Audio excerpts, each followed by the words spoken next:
Coach, one scroll and Gicumbi FC, what is your reaction? It was a very tough game. I think Gicumbi were more determined by the fact that they're the last team on the table, and the match really meant so much to them than probably to us. I think we also lacked, we have lost spirits because of the way we lost on Wednesday, or was it on Tuesday against the Rayon Sport. So I understand the kind of performance that we put on, especially in the first half, where we seem to have been second best in everything. Sometimes it happens like that in football. After you've really wanted to win a match in a cup competition, then you're eliminated. So from those two reasons, the fact that we got eliminated on Wednesday and Gicumbi are the last team on the table, I think they were more determined to get the 3 points. But at the end of it, the second half, we just went up one gear or two, and we had our chance and we took care of it. Gicumbi says our neighbor. Are you happy to be win?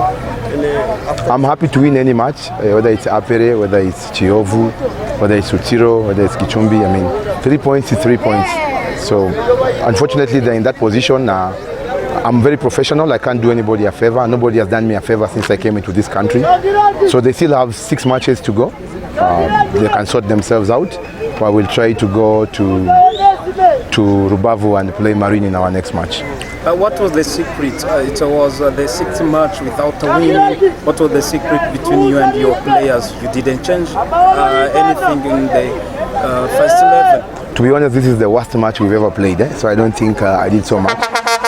After I just told them one thing, that nobody played in the first half. So they just need to turn up in the second half. Just one gear up. Because I told them they played 10% of what they can play. So I didn't say much. It's probably just a reaction of what I told them. And second half we were a little bit more competitive than Gicumbi. We didn't see Amanda playing well. What was about even Ben Ochen? Ochen just came back 2 days ago after he has been away for 6 weeks. So he's still not ready to play. Maybe after 3 or 4 weeks, then Ochen will be ready to play. We need to protect him. There is nothing we are fighting for. So if we lose him now again next season, he starts injured. So I will only play Ochen when I'm sure he's very ready to play. Thank you. Thank you.